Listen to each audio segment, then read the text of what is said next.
Welcome to the G.N.A podcast, Games, Nerds, and Alcohol, where, we get drunk and talk about stuff. We're joined tonight by a great crew of people. They're great, man. Don't know what they're drinking, though. How you doing, Blue Shark? I'm a little depressed, a little sad. We gotta hire lawyers. Apparently we're getting sued again. You gotta turn that frown upside down. I'm doing well, sir. How about you? I'm feeling great. Got some beer in me. It's fantastic. How about you, D? How you feeling? Like Shiza. But I'm alright. What the hell does Shiza mean? Mean shit. Shit. I feel like the shit that got stepped on. Wow, that sounds like you need to turn that frown upside down, too. And we're being joined again by Shinzu. How you doing? I'm doing great. I got myself a beer, and I'm enjoying life. And of course, Cecil Xavier here, your host. I don't know why the hell I was doing some weird Pinocchio cross, Mickey Mouse cross. I got to stick up my bum voice, but yeah, I'm here too. And drinking again. This time for fun, though. This is funsy drinking. Not I'm in excruciating pain. Yes. Yesterday and today, well, yesterday first, was my first day that I actually went an entire day without being in some sort of pain from this damn accident. So I'm friggin' stoked, and I'm having a beer to celebrate. So, speaking of which, what is everybody drinking? I'll start first since I've already said I'm drinking. I am drinking a Stone IPA. It's called Hop Revolver IPA. This thing is super friggin' hoppy. It's about 7.7 by volume. So it's got a little bit of a kick to it. So after about the third one, you start feeling a good warm fuzzy. But man, this thing is like smoking a cigarette. It is all flavor. It is always there. You stop drinking for 20 minutes, you're still tasting it.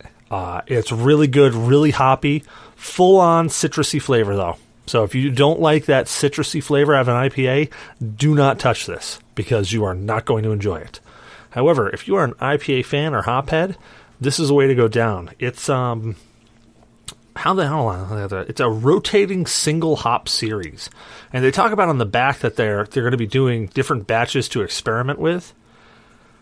Man, this is a great experiment. Whatever the hell they did to this guy.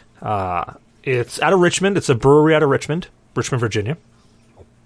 And yeah, super hoppy, super yummy, super good. I strongly recommend it. But you, Shinzu, what are you drinking with us tonight, man? Well, hopefully I don't get shot for saying this. I am drinking a cider that was made out of tea. Right? So they took a black tea and lemonade, and they fermented them both, and then kind of mixed them together in this delicious, surprisingly amazing tea flavor. It's like an Arnold Palmer with alcohol that doesn't suck. I kind of like Arnold Palmers. Well, Arnold Palmers are great, but have you ever had Twisted Teas? They're awful.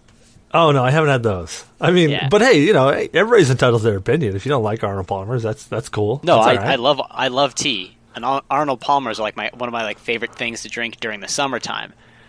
But you get an alcoholic version of that, and it just tastes like someone just kind of left it under a couch cushion for 3 years and said, "Oh, hey, I forgot about this. Have a drink." Ooh. But this is actually very, very nice and very, very delicious. And it's also 6%. So. You ever had those Snapple half and halves, like half lemonade, half tea? Yeah, they're delicious. Oh man, they made, and I don't know where the hell I found it. It might have just been somebody pissing into a Snapple bottle. I don't know. But I got one that was a diet. It had no calories, and it had no aspartame in it. It had no aspartame or sucralose or whatever the hell. It was the weirdest thing in the world, and it tasted amazing. I was in Jersey when I found it. The oddest of places, Jersey. Nobody ever says, "Oh, let's go drink healthy in Jersey." They're like, "No, let's go to Jersey to die." That's actually kind of interesting because they usually have the high fructose corn syrup or something along those lines. I'm wondering if it was like a Mexican Snapple. I don't know. It was definitely a diet because it had 0 calories. But when I looked through all of the ingredients, typically I look for aspartame or sucralose because those are the 2 most popular ones. And yes, I drink diet drink. So what? Eat my ass. That's what I drink because, yeah, I don't like sugars and I've got enough holes in my teeth anyways. But yeah, I found one, and it was the weirdest thing in the world. Like, I was reading through it, I'm like, what's sweetening this? And I'm thinking, oh god, this is going to taste horrid. This is going to taste like a bitter tea. And I took a shot of it, and I'm like, this is actually pretty good. How could this be half and half tea lemonade, taste good, and not have some sort of artificial sweetener in it? Maybe Aren't they allowed now to label artificial sweeteners or sweeteners from like that are derived from like sativa as of natural flavors? Maybe. But usually if it's aspartame or sucralose are like the biggest ones that I know I see all the time. And I didn't see either one of those in there. So it's kind of one of those, Anyways, as we digress. D, what the hell are you drinking with this night, man? Well, since I'm being boring and I've been sick all weekend and I have a migraine, I'm trying to rehydrate, so I'm just drinking water at the moment. Puss. Yeah. God, what was it that we said during that holiday video? God, what the hell was that? It'll come to me. Blue Shark, what are you drinking with us tonight, man? I'm pretty sure you guys bashed me in that holiday video. We love you, man. We didn't bash you. We loved you. Go fuck yourself. So I had a very interesting weekend when it came to alcohol. We went to a couple's shower for one of my girlfriend's friends, and they had this thing that was with melon liqueur, blue Curaçao, and orange juice and champagne. I forget what the hell she called it. It was actually quite interesting. It looked turquoise when all mixed together, and I had a couple of those and decided to hydrate with a Miller Lite, and then I've had strawberry moonshine, and tonight I'm having ice water with lime juice. Wow, glad we ended what you're drinking there on a high note. When the hell did we become a preschool all of a sudden? I don't want to be drinking. I'm just I'm kind of had it with the alcohol for right now. So wow, I'm sorry. Do we not fight a war to be free and drink whenever the hell we want, sir? This is America. You drink and you crush beer. Well, not if it's Miller Lite, though. Like, no. Like I said, that was to hydrate. No. Miller Lite and Narragansett, Exactly. You kind of stay away from those guys. Yeah, you drink Miller Lite when you want to piss a lot. Yeah. God, I told you about the Miller High Life thing, right? With the keg? No. Oh, well, if you've already heard it, I'm sorry, but here we go. Story time with Cecil.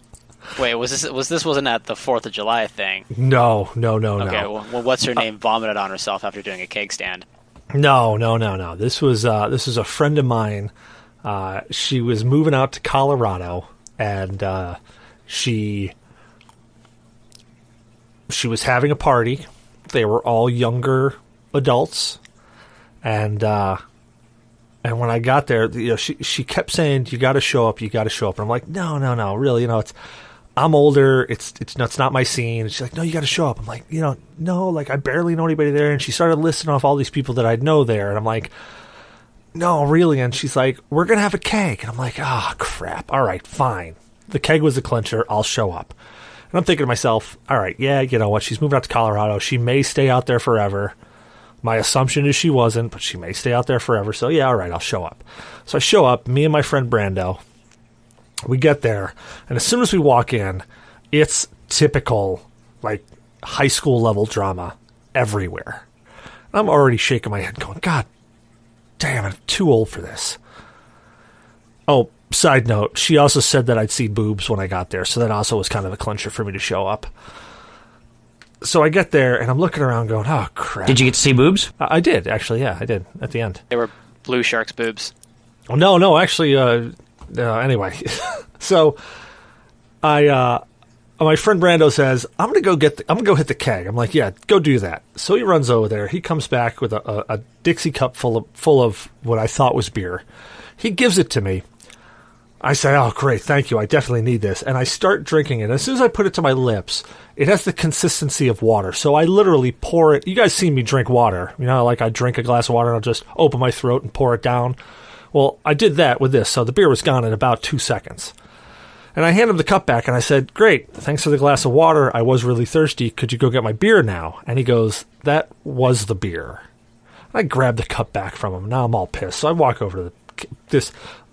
All I can describe him as a kid sitting on the keg. And I was like, hey, what is that? As I hand my cup over, he's like, oh, it's High Life. It's the champagne of beers. So I look at him and I go, who makes it? Because I got a cat that can piss stronger than this. He goes, Miller. I go, oh, God.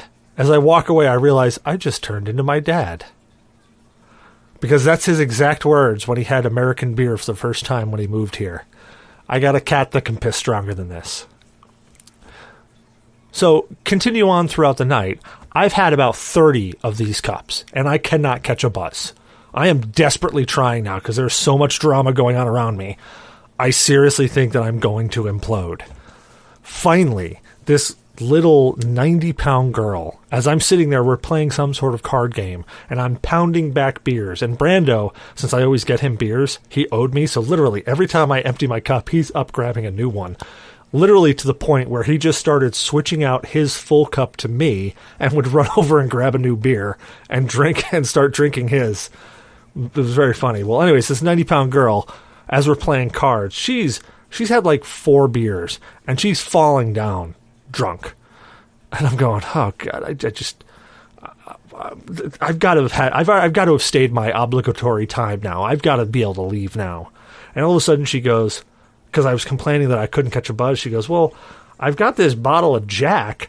I'm like, can I have some, please? And she says, yeah, here you go. I pull the cap off of it and I slam it back and I keep going until I see bubbles. And I'm like, oh, thank God, I'm going to catch a buzz finally. And I hand it back to her, and everybody around me, including Brando at the time, just are all staring at me with their mouths wide open because they've seen me pound down these beers all night long. And then I grab this bottle of Jack and I just slam down a quarter of the damn bottle. And they're all just looking at me like I've got 8 heads, and I'm going, I just stop and I look at them and I'm like, are we going to play cards or what? And they're like, oh yeah, let's play cards. And that's when you brought up the Magic the Gathering decks. No.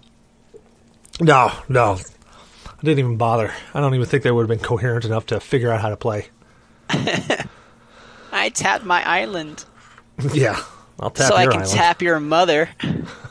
Giggity. Giggity.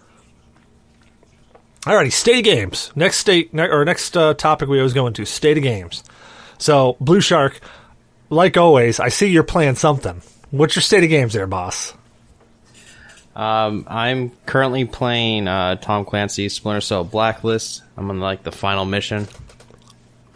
Hurrah! Yeah, I still got to find someone to do the co-op crap with. I tackled some original Splinter Cell. Did the first mission on PC with a mouse and a keyboard. That must have sucked. That was an interesting experience. Could you define interesting for me? It's I keep explaining to people when I show them how to play video games, like, so here's a controller. It's an Xbox One controller. This stick, I'm moving the left stick, negotiates one movement. The other one negotiates your camera. So it's like, like the two are separate, but my God, do I still not get it out of my head that my mouse has nothing to do with my movement, so I have to keep reminding myself my mouse has nothing to do with my movement, everything to do with my camera. It's my camera. It's my camera. It's my camera. Mouse is the right analog stick. WSAD is your left analog stick. Yes. So it's like, this is how I move. This is how I look. Wax on, wax off. Yeah, so it's like doing that stuff I find it interesting, and then also like figuring out what keys are which for like how do I pause this damn thing because I want to turn on subtitles. How the hell do I turn this and that? And it's interesting in that sense. Trying to translate a GameCube controller into a the mouse and a keyboard for this.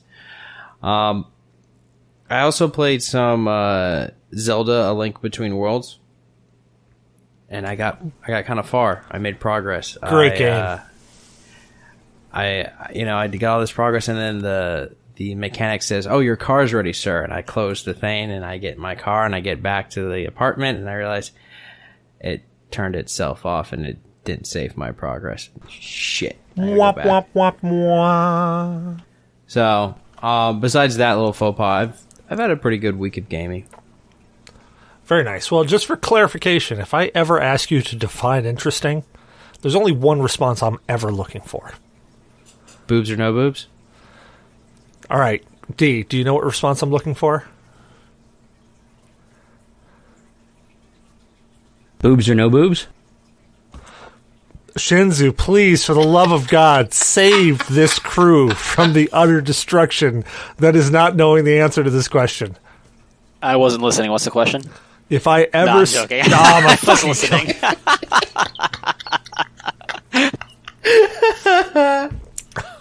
I mean, I feel like this is a trap question. Like, I think you were looking for, like, a jocular response, but, like, I don't know what you want me to say, so I'm going to go ahead and say boobs or no boobs? I swear to God. I swear to God. Oh, you're right. I'm sorry. Dicks or no dicks? You're all dead to me. You're all dead to me. You are all so dead to me. Enlighten me, sir, please. What am I supposed to respond with? If I ever ask you... Wouldn't it be funny if... No, if I ever ask you to define interesting, the only answer I'm looking for is, oh God, we're all going to die? And yes, that's a question, not a statement. Are there any road signs? Come on, guys. You've seen the movie Serenity. Not in a long, long time. It's in the first 5 minutes of the damn movie. Did the primary buffer panel just fall off my Garam ship? Oh, man, if Kaylee doesn't get more power to the front thrusters, this landing could get real interesting. Define interesting. Wait. Oh, God, we're all going to die? Boobs or no boobs?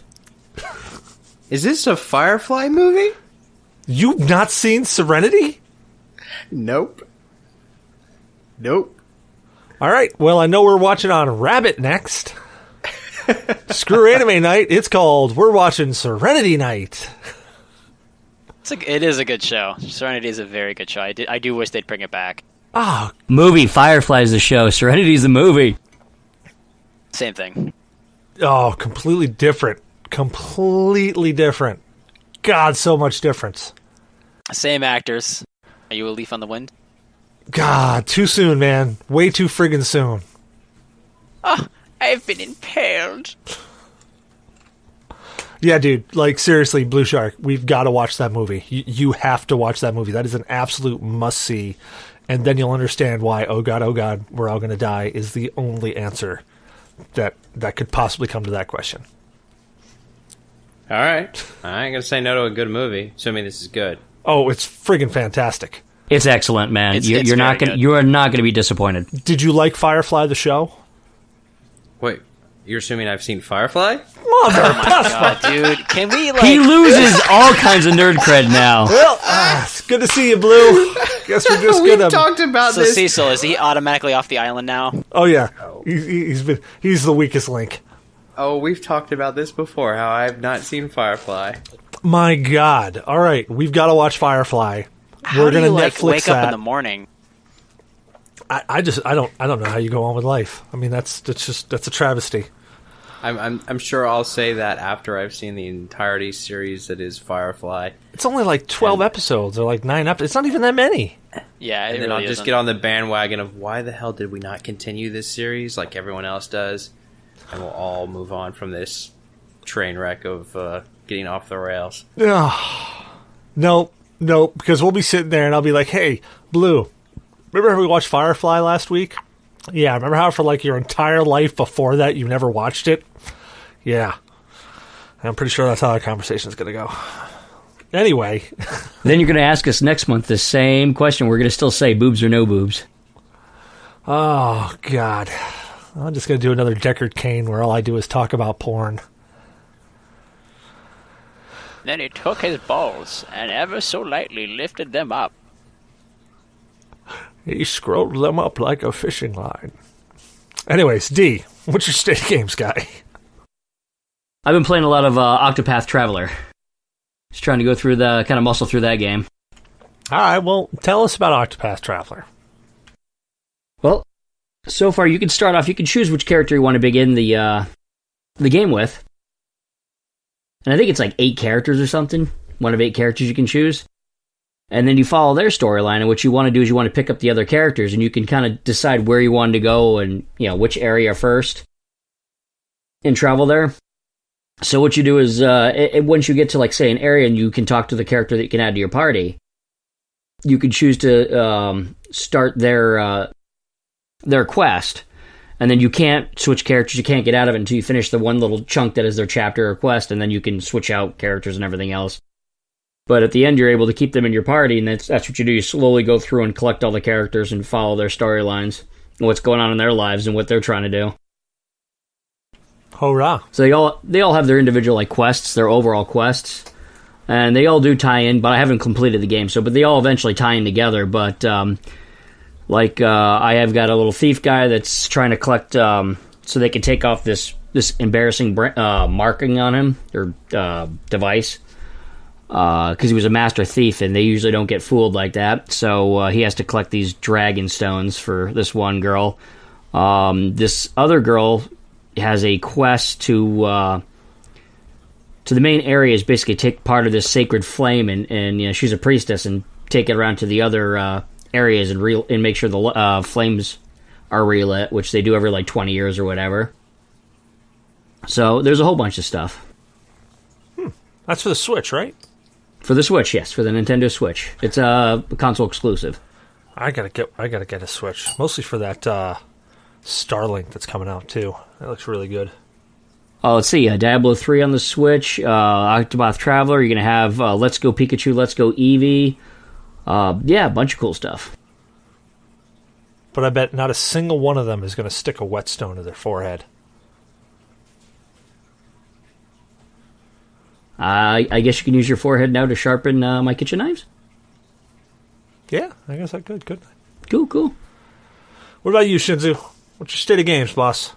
Oh man, I had so many games planned over the week. I reinstalled Diablo 3. I reinstalled Half-Life 2. I was gonna finally sit down and start playing Dark Souls 3. Let me guess, your raggedy ass didn't play a damn thing. No, I made the mistake of logging into Skyrim, and that's all I've been playing. There's nothing wrong with that. There's not a single thing wrong with that. I've just been playing the Skyrim, and I've been like, man, I got so much other games, but the Dragon Quests, and then mud crabs, and it just kind of sucked my life away. Yeah, there's nothing wrong with playing Skyrim, guy. Nothing wrong with that. I was really psyched when I was watching the new Fallout 76 trailer that popped a little bit ago, and I was like, yeah. And that's actually kind of what spawned the whole thing. Was I was sitting at my computer, and I was like, I might as well just kind of see what news there is of Fallout 76. And I popped on the YouTube, and I pulled up the video, and I was like, man, I really miss playing Bethesda games. Let me just pop in Elder Scrolls Skyrim and just see what my character is like again. And then 3 hours later, I'm like, I should probably take a break from games for like the day. And then I went back to playing it some more. Yeah, that's about how every Bethesda game turns out. It's like, you know what? I'm just the tip. Just the tip. I haven't even started on the main quest. Next thing you know, you're licking on somebody's taint. Pretty much, and I hadn't even started on the main quest line yet. I'm just doing side quests right now. Yeah, that's about how it rolls. Yeah, it really is. Well, since we ended so lame on the what's everybody drinking, I guess we'll end lame on State of Games. I have actually played, well, nothing. I actually turned on Wildlands for about 20 minutes before we started the show. And that's been my game that I've played all week. We were going to do Dead Space 3 too. Hey, you let me know when, dude. I will carve out time to crack through that game. Also, I think Zyber had downloaded that game and was interested in going through it. So if I'm unavailable, he might be willing to crank through it with you. You guys have it on. You guys have it on Xbox. I guess It really doesn't matter since it's backwards compatible between Xbox One and Xbox 360. Yeah, well, the game on Xbox One is actually a 360 game, so. Oh, okay. I thought it was a free 1 month, but I guess it was just like a free weekend or something like that, because I have it in my library that I've played it before, but I don't own it. Gotcha. Well, I've got it. It's part of the EA Access thing. Yeah. So, honestly, out of all the things that happen on the Xbox, the EA Access is probably the single thing that is absolutely worth it. Now, I'm not a big fan of EA because of the BS that they've been pulling, but it's like $29.99 a year, and you get access to some pretty decent games, including every Dead Space currently, Titanfall, the Maddens, just a lot of really great games, to be perfectly honest. So it's cool. I'm gonna pick it up. I think at one of the local stores here, and just do it because I don't have any room on my Xbox right now. Because I've been playing. Was it For Honor? It was another game I downloaded to play with our younger brother, and oh god, it's such a bad game. Yeah, but bad games can be fun with good people. Yeah, it is, but it really is like the weirdest game of like rock paper scissors ever. I hear you. So, what the hell do we have to talk about tonight? Wasn't it DLC? Mods. Oh, mods. Yeah, like I've met some pretty cool mods in my life. What were we going to talk about on mods? Well, the Counter-Strike game, 99, started off as a mod of the Half-Life game. Oh, yeah, I remember those mods back then. Man, Yep. They were dicks. They'd always kick me out of games if they thought I was cheating. Probably were cheating, you fucker. I wasn't. Wrong mod. We're talking about the things that change games into something else or enhance your experience. Or in the case of GoldenEye 007, turn bullets into paintball. Wait, we're not talking about those guys that like hang around and kick you out and yell at you for stuff. No, we're not going to talk about ourselves. That's too narcissistic. I am completely unprepared for this show. Okay, well then I guess I'll take the lead and suggest some really awesome mods that change the world of gaming. I mean, one of the Battle Royale, PUBG, was one of the most popular Battle Royale games that came out. That was based off of Arma. Well, hold on. The mod of Arma. Let's back the train up here. If we're going to talk about mods, we got to talk about the history of mods. We can't just go balls deep into a Battle Royale mod. We gotta start talking about where mods came from. Like what were the first ones? What were the first ones that started? Like, where did they all come from? Stork brings them in. You have games like Wolfenstein, which was modded into a creation that made Doom. And then Half-Life, which its modded creation, created Counter-Strike as we know it today. Well, let's talk about Doom there for a second. So, I can distinctly remember back in the day, Shuddy, when we had Half-Life and then the days of Napster, and we're probably going to get sued now for even mentioning that name. But oh god.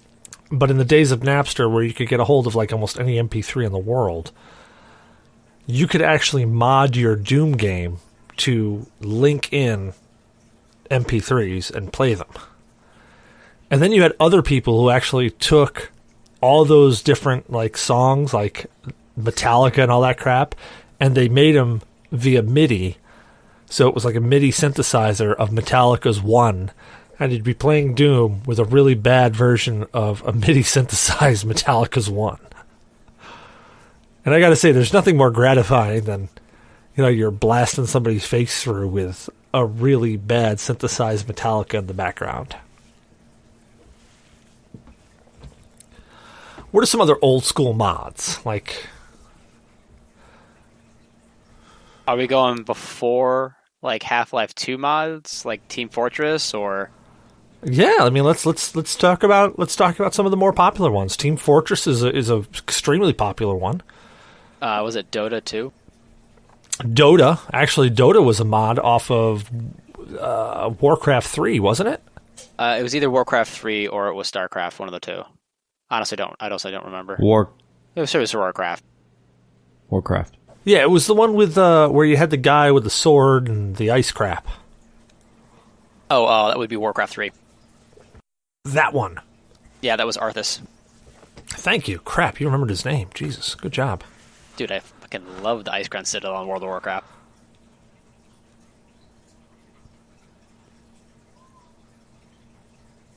I don't know what you're talking about. When was that in World of Warcraft? In World of Warcraft for Ice Crown Citadel? Yeah. It was after the Burning Crusades. Oh, yep. I stopped after Burning Crusades. That's why. I'm like, I was gonna say, yeah. like all of a sudden my brain flatlined. I'm like, oh. You mean the World of Warcraft existed after the Burning Crusades? What is this you speak of? Well, no, like, I played it for a while, then, like, just as that new expansion was coming out, I broke myself away, and I said, I have to stop playing this. I need to live life. I haven't seen the sun in, like, 4 days. Just exit your room. Your family's like, who are you? I haven't seen you in 15 years. Pretty much, yeah. It was like, you still live here? Yeah. What have you been surviving on upstairs? Just the radiation from your monitor? Pretty much. Let's talk about some... And Cheetos. No, actually, goldfish crackers. Like, remember that friggin' big box of goldfish crackers I lived on for like a week? Oh, Jesus. Or good goldfish crackers. Let's talk about some history of mods here where mods went wrong. So, I know I consider it, but would you guys consider things like aimbots and stuff like that mods? I mean, technically they are mods, but they're not really like, I don't know if they're technically mods the way you're talking about, where like they actually just kind of change the games for the better if you want to like add on to the game or use a mod to take a game to like the next level or kind of change it to be something completely different than what it originally was, versus people that just use mods like that just suck at life in general. Yeah, aims bots just suck. I think it makes whoever runs the aimbots life a lot better, you know, because well, I mean, it does, but like at the end of the day, like what's the point? Well, the point is you suck at the game and you just want to turn it on and see what happens. I mean, just basically being a troll to everyone else. Yeah, or you're really good at the game and you're curious what the hell an aimbot is, so you install it to see what it's like, and then you realize that it's so friggin' cheap, and you you realize that Punkbuster is there for a reason. Pretty sure that when we were growing up, my brothers thought I was using an aimbot for Halo. Oh God, when I was playing Counter-Strike, everybody said I used an aimbot. And actually, there was one single match, I actually put an aimbot on for. And it was with nobody who accused me of being an aimbot.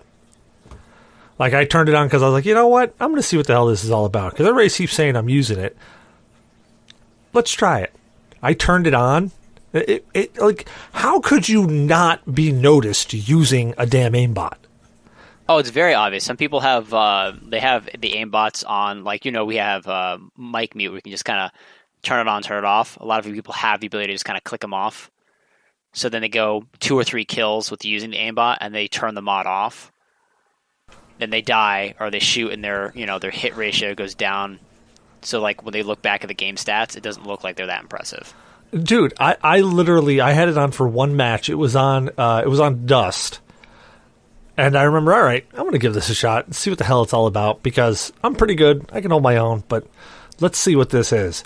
As soon as I turned it on, I was like, all right, let me try this. I put my knife on, ran up to 4 people in a row, and knifed them in the skull. I'm like, this is not right. Whoever designed this, they need to die in a fire. I think the really weird part is like when you go to a game that has like no monetary like goals in mind. So like when you play games like Player Unknown or something like that, you can sell the loot like in the Steam marketplace. You can sell that kind of crap, and then the more kills you get, like the better you do in the game, the more points you get that you can buy that crap. But in certain games, it just makes no sense. Like when you had Halo was on the PC and like aimbots were just completely rampant in that game, there was no reason. There's no monetary or there's no actual outside of that one game. There's no reason to actually use that bot. Well, let's shift gears into let's shift gears back into L history here. So there's been a lot of great modders out there.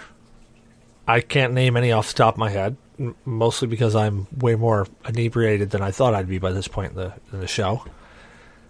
But there's been some really great modders out there and for the most part, modding is a pro bono thing. Like, people don't go out to make mods and then they're looking to make money. To give you a name, the guy who modded Half-Life into Counter-Strike was Min Lee. And then, like, there was another guy who did Skyrim, and he greatly changed the game. So it was pretty much, I think it was 30 hours of content in there to completely recreate it. And the man eventually got hired by Bungie Studios. Yeah, you can find most of his mods on Nexus Mods. Well, there's a good point, is that some people who create these mods actually go on to working for these studios because they've done so well on them. Yeah, and that guy's name was, he was 19 at the time when he did it, but his name is, and I'm pretty sure I'm going to screw this up, Velicki? And he had like more than 100 people like create this thing, like manage his own game, which was like 2,000 man hours, like of music, voice acting, graphics, and content. Damn. Yeah, and that's I think it was Valve would like basically hire these people who did moddings on different Valve games to pretty much, create the next big game, which, Counter-Strike is still huge, especially in the competitive world to this day. And there are different styles of mods. So there's not just the Counter-Strike mods, which is basically a total conversion mod. You've got total conversion mods where they take the game, they basically take the core engine and they make a completely different game out of it using that core engine. Or they rewrite the entire game using that core engine or that core baseline. Then you've got little mods. And I say little mods, they're not really little. They're pretty significant. But when I say little mods, I mean they affect only a certain portion of the game. Like, one of the things I love... Like a lot of the Minecraft mods out there? Well, yeah, like Minecraft mods. What I'm thinking of specifically was Oblivion. When it came out, the requirements on it were, like, stupid. Like, just what you needed to run the game at 60 frames, 1080p even, were just, at the time, really incredible. Compared to, like, for instance, what Morrowind needed, the game that came up before it. When that came out, the requirements on it were significantly, and I mean significantly, less than what Oblivion needed. So somebody created a mod, and I forget who it was, but they created a mod called Old Oblivion, which basically took Oblivion and knocked it down to Morrowind-style graphics. But they made it so that people who could play Morrowind very, very well, but then all of a sudden Oblivion came out and they couldn't play it because the requirements on it were just astronomical. And even on the lowest settings, they were getting 15 frames a second. Old Oblivion knocked it down even that extra step so that they could actually play the game without having to spend an extra $1,000 to upgrade their hardware. So there's mods like that are really, really beneficial to a certain sect of people. And then you've got those things that people have done, like the HD textures and stuff like that. And I know you've probably seen it for Skyrim. If you haven't, you got to go check them out. Because it's 45,000 mods and counting for Skyrim. Yeah. Like, you want it, it's probably been made. Exactly. You want your cat people to walk around nude, they're guaranteed they have a mod for it. You want your buildings' bricks to look really slick and shiny, guaranteed there's a mod for it. You want the lights to be on or off during daytime or nighttime, there's probably a mod for it. I just want to add titties to all the dudes, too. There's probably a mod for it. I think one of the more impressive mods for Skyrim in general is the realistic water mod. Which one's that? So they have a mod, I can't remember the name of it, but basically it makes the water exceedingly realistic. Like, it looks much better, it reacts with the environment much better as well. Huh. But it's very impressive. Liquid water and just the liquid in general in games is really hard to do and really hard to pull off. And see, now for the longest time, for probably from 2001 to about 2012-ish, water was how I looked at a game and said whether it was really great graphics or not. Because if the water was done really well, it was really well done. Because water is so hard to do. That and fabric. Fabric was another one of those things. And there was a mod for, actually I think it was Oblivion specifically, that changed around how a lot of the fabrics worked, like the banners and stuff that were hanging on walls. It might have been Skyrim, now that I'm thinking about it. Anywho, there was one that really affected how fabric worked, and it was just it took a performance hit, especially if you had especially if you had a machine that just really wasn't up to snuff. A lot of these mods would really, really make your performance drag, but God, there was just so many that would make everything look so pretty. There was an underwater mod that, because when you went underwater in both Skyrim and Oblivion and Morrowind, swimming underwater looked horrible. And Fallout 3, exact same thing. Swimming underwater was just horrid. It wasn't realistic at all. They basically just put like a bronze filter on everything, and breaching the water was horrible. All of that fun stuff. But there was a mod that made underwater swimming more, I don't want to say realistic, because it wasn't realistic whatsoever, but it made it more catchy. It made it feel better. And little mods like that, like, I don't know, it just there's some of them that are just completely lame, and then there's some of them that are completely amazing. Like, what was the one that had for Tomb Raider? It was like Nude Raider. There was a mod that came out that had Lara Croft without her shirt on. I bet that enhanced the game a lot. Well, not when it was the old pixely one where it was just triangles for her chest. Yeah, I remember seeing that. And it was the pixelated version of Tomb Raider. And then, I mean, and you had like Grand Theft Auto, I think Hot Coffee. Oh, yeah. But that technically wasn't a mod. That was actually programming that was in the game. Yeah, I think the mod just released it. Yeah, this air quotes mod just unlocked that portion of the game. So it was code that was already in there. You had no way of getting to it. Oh, okay. But I mean, isn't that essentially what modding does? Is it can either create coding or it can open up coding for something? Well, because I mean, you're essentially, with the graphics mods, aren't you essentially opening up the code to be more enhanced and to give you better textures, better this, better that, or are you completely rewriting it? Sometimes it's completely rewriting it, like the texture packs that came out, like the HD texture packs for Oblivion, literally made 4K texture packs for the game, and it made it look friggin' amazing. Like night and day difference, but it also was a huge performance hit.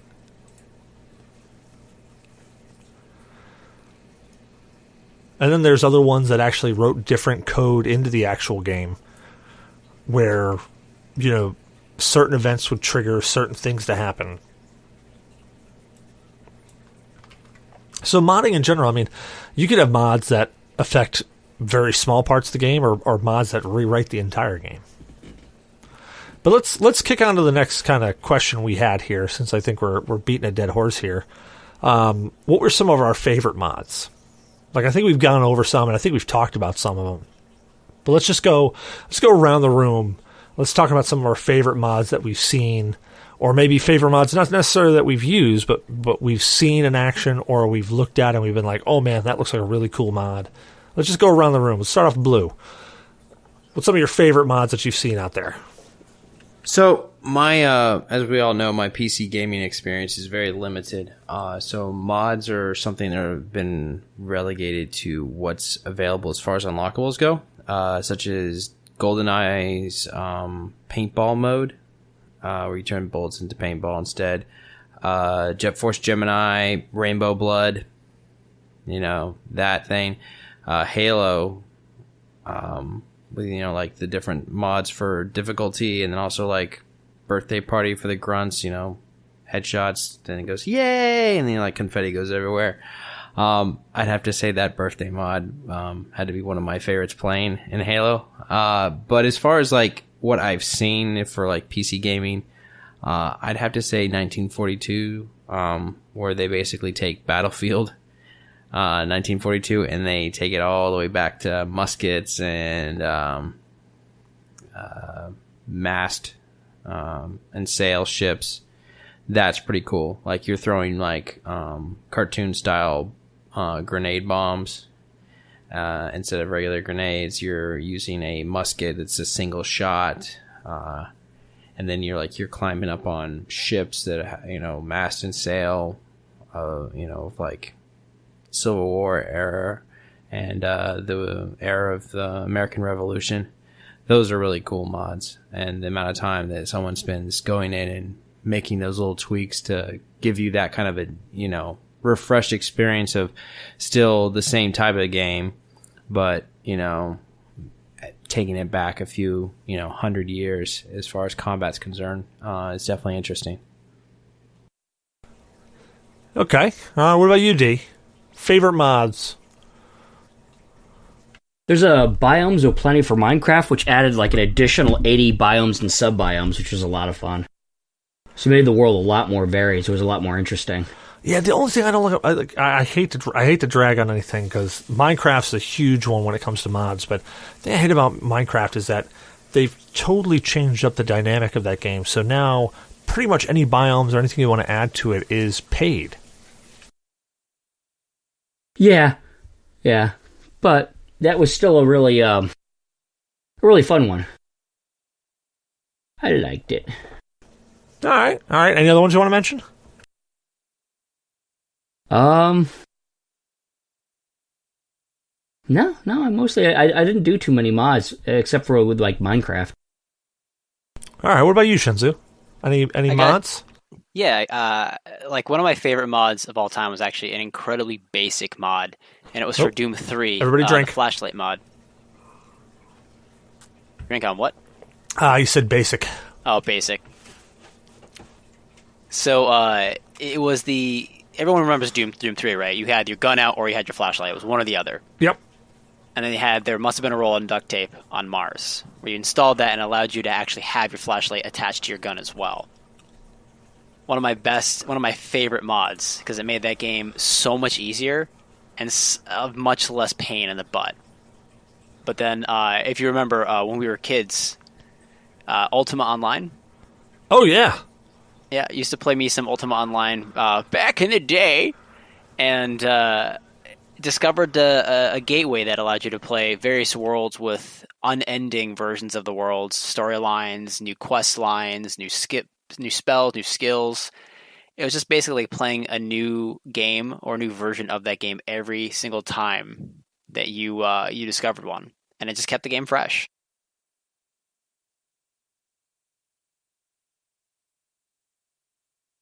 I think you're not coming through. Oh yeah, I hit the enter key instead of my my pipe key. Yeah, I remember Ultima Online. We got to get a shard of that going, because I got a server here that's just sitting here doing nothing. I could totally turn it into an Ultima Online shard. Yeah, you keep cutting out. What do you mean I keep cutting out? What am I cutting out for? Why? Why am I doing it?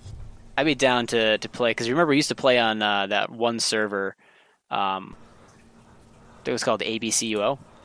I think it was called ABC. Yeah, absolutely. That was exactly it. Actually, I think it was about 3 or 4 months ago. I actually logged into my account, and I still have an account with them. Oh God! Oh, did you pay the money? Right. I did. I donated. I donated like I think it was like $5 one month, and if you donate $5, you don't ever lose your crap, no matter how old the thing goes. So Yep, yeah, I still yep. have my house, all my gear. Nice. But yeah, no, those were my favorite mods. Like basic mods, they don't have to completely change the face of a game. They just small little things make the games easier, make more sense, and it's fantastic. Yeah. Well, some of my favorite mods were. Oh, hold on, Blue's got something. What you got? No. You answer your question first, and then I got a question. All right. Some of my favorite mods were just silly mods. Homeworld had a total conversion mod that actually rewrote the entire game. Actually, sorry, Freelancer, not Homeworld. Freelancer rewrote the entire game so that it was a completely different game playing it. Oblivion had some great mods that changed the water, changed the visuals. In fact, there were some mods that came out for Oblivion that made it look better than Skyrim when it was released. And that's saying something, because Skyrim was super pretty. And there were mods that came out for Oblivion that made it look better, which is absolutely amazing.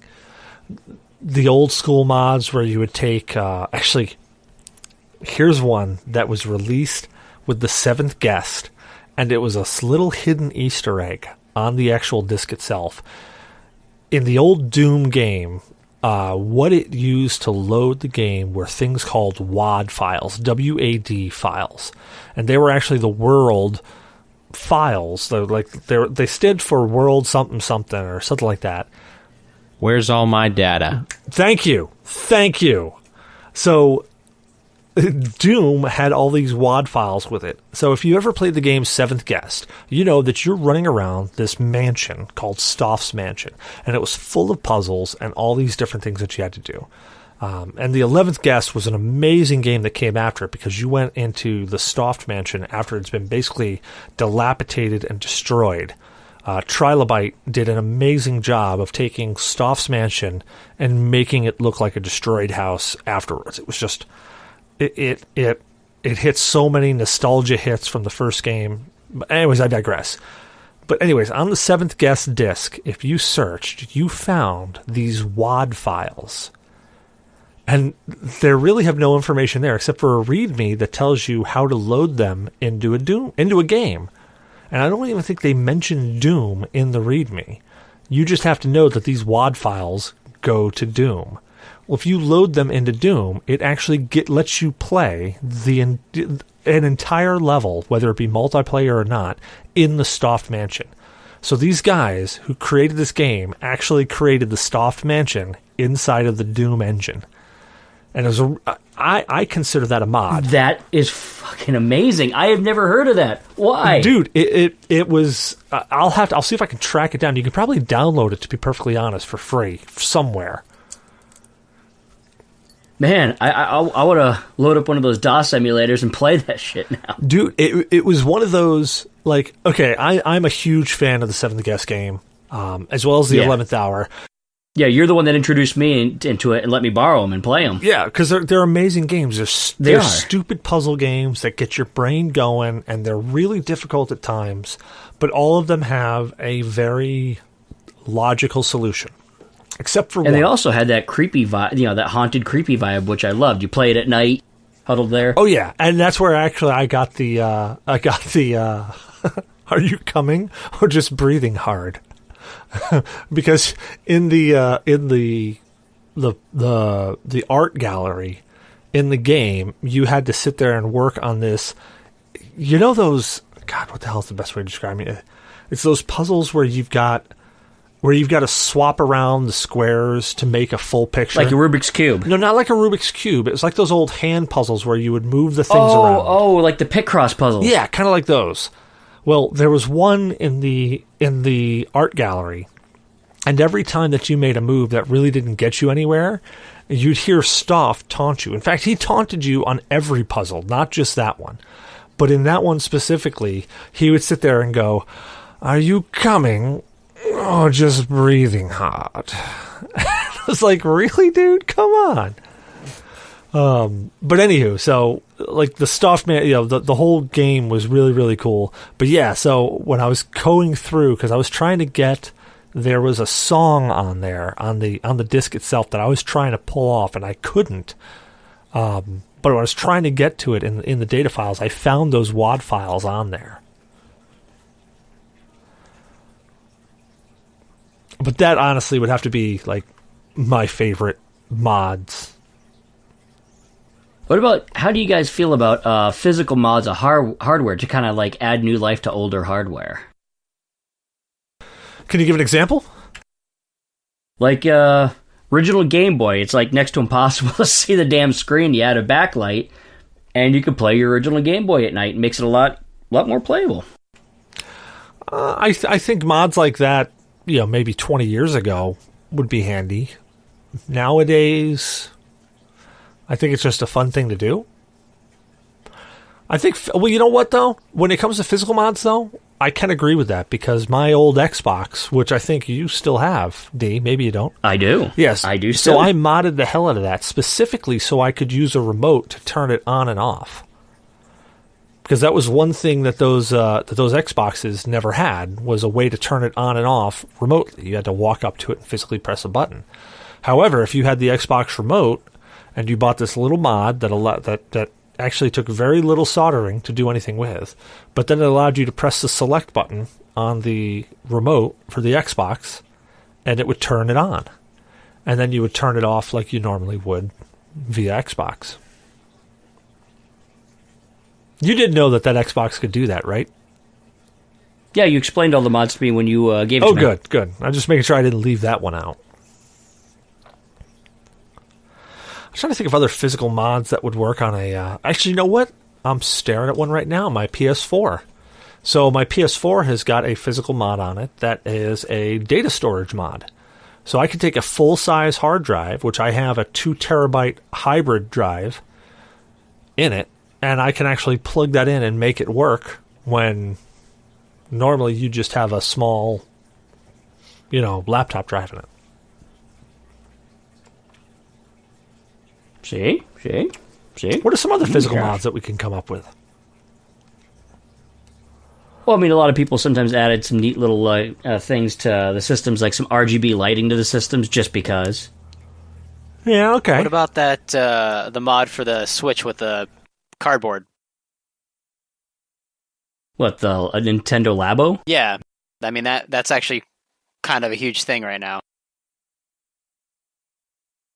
Is that a mod? Yeah, it is, because you modify a piece of cardboard in order to use it for Not whatever. the system, though, and it comes from Nintendo, so it's not really a mod. I mean, but the whole reason why Nintendo Mod even occurred was because people were actually making mods of cardboard and other various items.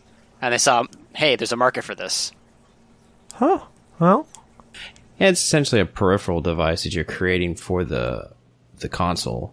But, I mean, interesting mods like turning LCD screens and combining it with an Xbox to make it a portable gaming console. Yeah. Actually using the Wii controllers and making a light gun out of them. I've also seen taking, like, say, an Xbox One S or something like that, or PlayStation 4 Slim, and, like, fitting it into, like, a big laptop and created, like, a laptop. Yeah, that's extreme though. That takes some. I've seen people do some stuff like that, and it's pretty wild. All right. Well, what mods would we like to see come out? Let's go around the table again on this one. What mods do you want to see come out for games?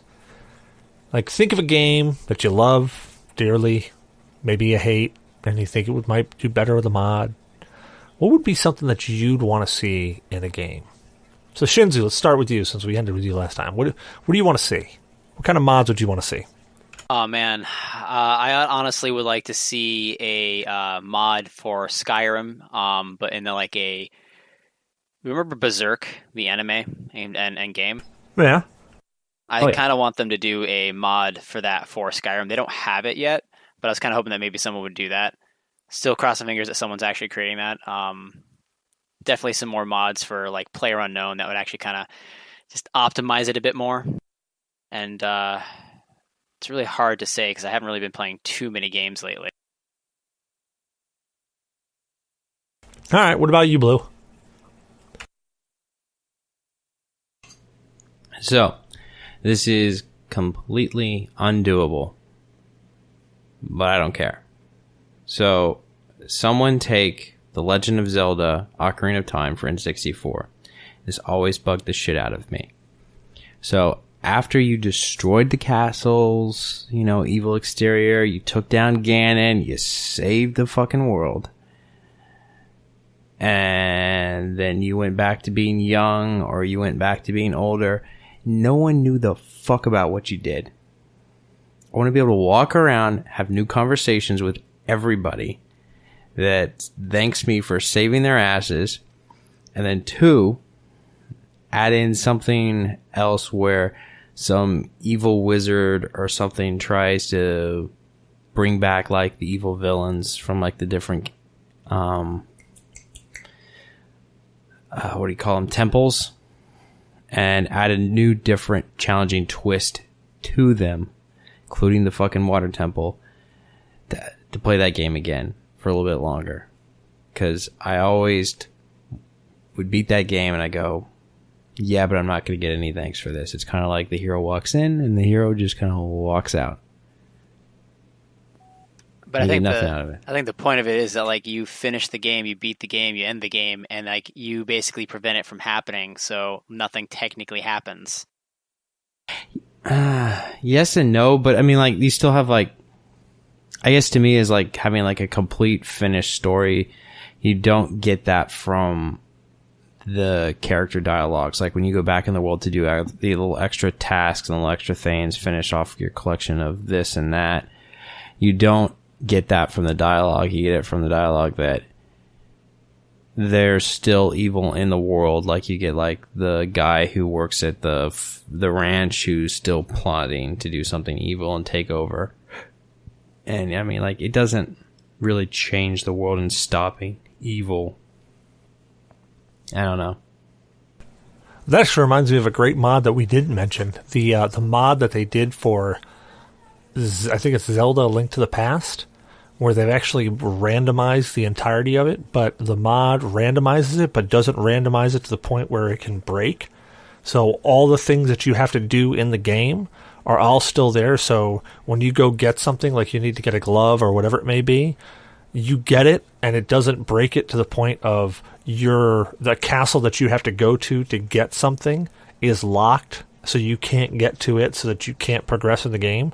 That was a killer mod that came out. I forget who made that, but they've got people who speed run that shit. That's friggin' amazing. You just reminded me of that when you said Zelda and changing it around and doing all that. What about you, D? What mods would you want to see come through for games?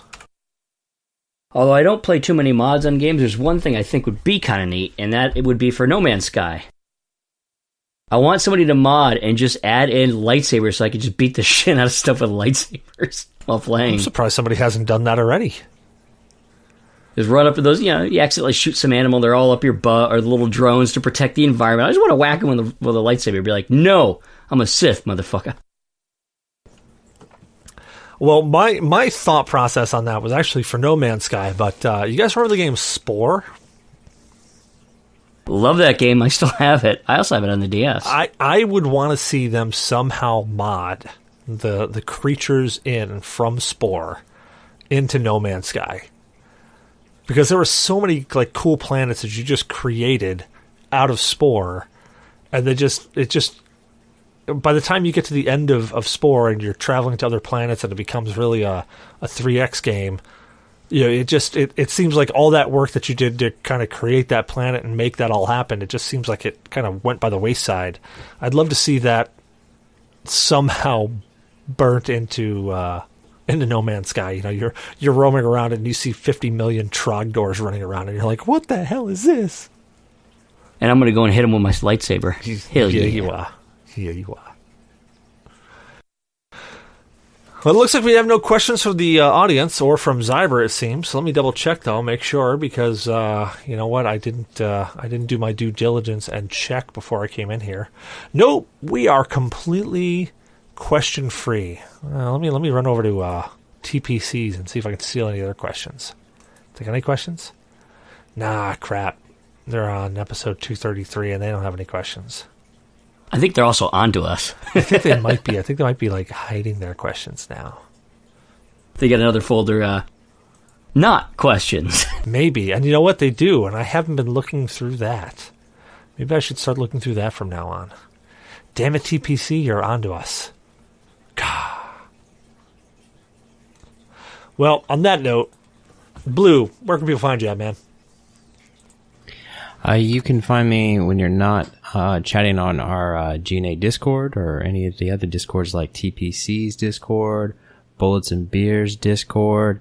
You can find me on Twitter, twitter.com/BlueShark45, and hopefully streaming at some point in the future in preparation for Extra Life, mixer.com/BlueShark45. Rock on. Where can people find you at, D? People can find me at microbrewgamers with a Z instead of an S.com at my website. Same thing for YouTube, Twitter, Instagram, occasionally on Twitch. I've got my own Discord channel. Also, mostly haunting the G.N.A. podcast Discord. Also on Facebook as well. Most social media platforms. Rock on. Where can people find you at, Shinzu? I'm just kind of haunting the G.N.A. podcast right now. I still haven't set anything up. I'm being super, super lazy. Yeah, all right. Well, we can take that. Well, I'm Cecil Xavier, your host. You can find me on Cecil vs. Games on Twitter, Cecil Xavier everywhere else, Facebook, Ustream, Twitch, Mixer, pretty much everywhere. So just find me there. If you can't find me, let me know and I'll hook up there too. We hope you enjoyed the show. Don't forget to rate, review, and subscribe on iTunes or Spreaker. Reviews help people find the show. So if you enjoy listening to the show, help other people find us too by dropping a review or a rate. You can also find us on Android with Google Play Music, Podcast Addict, Stitcher, Spreaker, Player FM, MyTuner, Your Listen, and yes, you can find us on Spotify as well. If we're not someplace, let us know. We'll upload there. You can follow us on Twitter. Just search at G.N.A. Podcast or join our Discord that they've all been talking about. Just see that pinned tweet. We're also on Facebook. Just, again, search at G.N.A. Podcast and you'll find us there. We started hosting and playing games on our streaming feeds, www.twitch.tv/G.N.A. Podcast, and on Mixer at www.mixer.com/G.N.A. Podcast. We've partnered with Humble Bundle. Hey, why don't you tell us about Humble Bundle, D? Alrighty then. Humble Bundle is where's the show notes? Where's the show notes? I've got them, don't you worry. Oh, an avalanche is coming in. I do not feel prepared. Humble Bundle is a game purchasing service that we, G.N.A., are partnered with. You purchase games like you normally would, but with a twist. With a twist! You choose what part goes to the publisher, to Humble Bundle, or to charity. You can give it all to charity if you want, or none of it, your call. Throw that partner equals G.N.A. podcast at the end of your Humble Bundle link before you buy to let them know that we sent you that way. So far this month we've raised... How much did we raise, Cecil? It says it right in the show notes there. I grabbed old show notes. You bastard. $43.67. Oh, nice, because this one said 41, so it was pretty close. And we would have more. We would have more if Shinzu actually listened to us when we said, put partner equals G.N.A. podcast at the end of your Humble Bundle link. You're not my mother. You know what I think we should do? I think just as punishment, we should change his name to Shih Tzu. You are evil. You are evil. And I will just shit all over the rug constantly. Because that's what they do. We're a proud member of the Ninja Pancake community. Check out our good friends Proxy Fox at Yeah Dude Gamers and Caleb and Alex over at Geek Squatch. We want to thank Morgan BS Photography, Bastard's Not Here, for our new logo and artwork. Check him out at morganbs.com. You can email us at GNApodcast@GNAinyourdNA.1 with questions, comments, death threats. We don't care. Just send us Lawsuits. something. Yes, lawsuits. Lawsuits, subpoenas, summons, whatever the hell you want. Please send us something. We'd love to hear from you.